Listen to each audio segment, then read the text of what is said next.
It's a real amazing pleasure to be here, always to be in India, but to be here for Waves. This is such an incredible undertaking. So grateful to the government for putting this together and bringing it to life, and for inviting Netflix to be part of it. We've been operating in India now for 9 years, but we took our big swing 7 years ago with Sacred Games. Yes. And you took that swing with us, which we'll be forever grateful for. And it's always been, and I knew that when we came to India, it would be a very important part of our journey.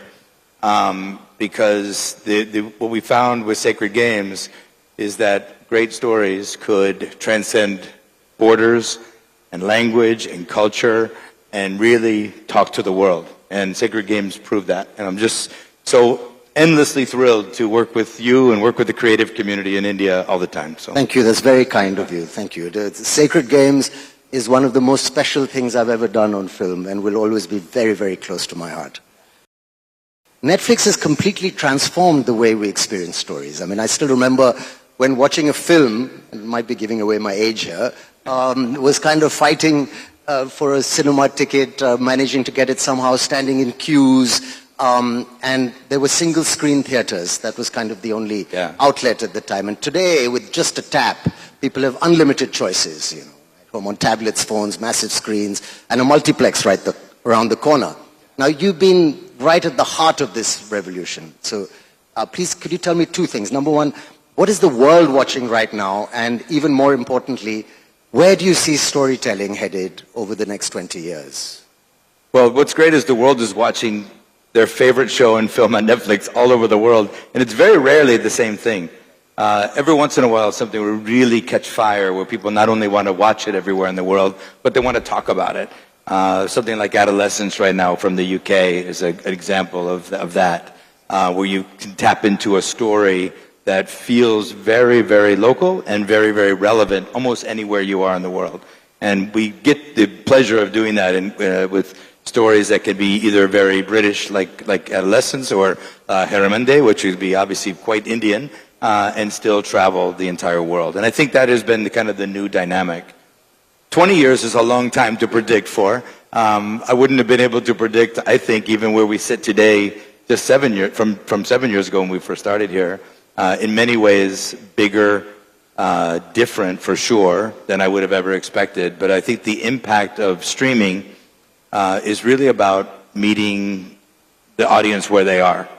And if you are in the business of bringing entertainment to people, film or television, or if you are in the business of creating that, I think your first thought should be, how do I please this audience? How do I get them to where they are? And not spend too much time debating about business models and distribution systems and all these things, because I promise you the audience isn't talking about that at all. Right. So, and I think the other thing that's been really hard to predict but incredibly impactful is our production in local storytelling. That's like, again, started with Sacred Games 7 years ago, but since 2021 through 2024, so after COVID, when things got back to normal, we've invested in India in a way that has created $2 billion of economic impact from our productions. So 20,000 cast and crew jobs from our productions in India. And we think what people are watching around the world, last year, about 3 billion hours of Indian content on Netflix around the world. So,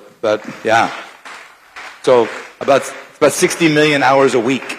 So, and loving it. So, last year, every week of last year, there was a title from India in the global top 10. That's pretty great, huh? Amazing. Yeah. And again, I see when I say these things, I always remind myself what a big, broad, diverse place we are in India. So in those productions, we've done 150 original films and series. I've filmed in 90 different cities around India. Wow. Pretty cool. That's amazing. Yeah. Amazing. You took a very big swing with us where we had not proved ourselves at all in India. We were very exotic, I think, when we got here first. And how do you find, as an actor, how has your world changed with streaming and cinematic television since Sacred Games? Oh my God, I mean, it's been the most liberating thing and the most amazing thing for all actors all over the world. Earlier, we had to kind of fit into specific boxes, and there was a formula, a look, a style for the kind of thing you had to do. And today, thanks to streaming, we can explore characters in a very different way and go into much more depth. And it is a fantastic platform to showcase all kinds of things, long-form storytelling, and to get into... There's a kind of intimacy on the platform. I consume a lot of it myself, and when you're watching, you can spend more time, and there is a great amount of detail that you can go into as an actor and as a storyteller. And it's the reach as well. It's not just the layered storytelling, but I mean, the fact that it goes out around the world, and so many people, I mean, I get phone calls from people who wouldn't normally call me for a cinematic release, but on Netflix, everybody rings up, people ring up from Europe and America and say, oh, we watched this and we watched this, and we're compared to the rest of the world, and it's a very, very exciting space. And, you know, it's got a longer shelf life. People are discovering old shows and films years later, and that kind of longevity is a real gift. I mean, for artists, streaming is like this massive creative playground, you know, with no school bell. I mean, it is a creative revolution. And speaking of revolutions, Ted, streaming has been a true disruptor. The pace, the access, the reach, I mean, it's mind-blowing. Please tell me, is there any way to really measure how big this impact has been globally and especially in India? Well, it's interesting. Some of my reference points, if you don't mind, I'll use it from the U.S., and I see that they're consistent around the world. India has a great cinema culture. People love to go to films, they like to watch movies on TV, they like to talk about cinema. That's been true for many, many decades. So what makes India so exciting for me too.